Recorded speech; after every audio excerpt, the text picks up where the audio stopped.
নমস্কার, আপনারা দেখছেন বঙ্গবার্তা, সবার কাছে সবার কথা। মুখ্যমন্ত্রীর সঙ্গে নেতাজি ইন্ডোরে বৈঠক হয়েছে। মুখ্যমন্ত্রী তাদের চাকরিতে বহাল থাকার এবং বেতন পাওয়ার মৌখিক প্রতিশ্রুতিও দিয়েছেন, কিন্তু বিশ্বাস টলে গেছে যোগ্য চাকরিহারাদের।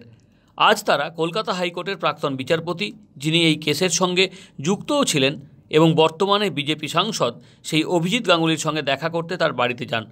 10 জনের একটি প্রতিনিধি দল সাংসদের বাড়িতে পৌঁছয়। সুপ্রিম কোর্টের শেষ যে রায় হয়েছে সেখানে আমরা যেটুকু আইনের কথা শুনেছিলাম যে জুরিপ্রুডেন্স অনুযায়ী বলা হয় নাকি যে একজন নিরপরাধ ব্যক্তিও যাতে শাস্তি না পায়, হাজার অপরাধী শাস্তি। পরে অভিজিৎ গাঙ্গুলি এসএসসি ভবনে যান এবং সাংবাদিকদের সামনে ক্ষোভ প্রকাশ করেন। মমতা ব্যানার্জি কি ভেবেছেন কি?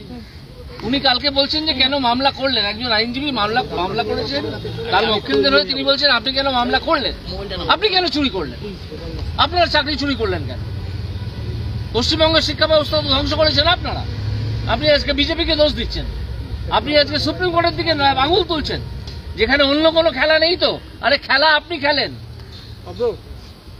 খেলা আপনি খেলেন, সুপ্রিম কোর্টকে এই কথা বলছেন।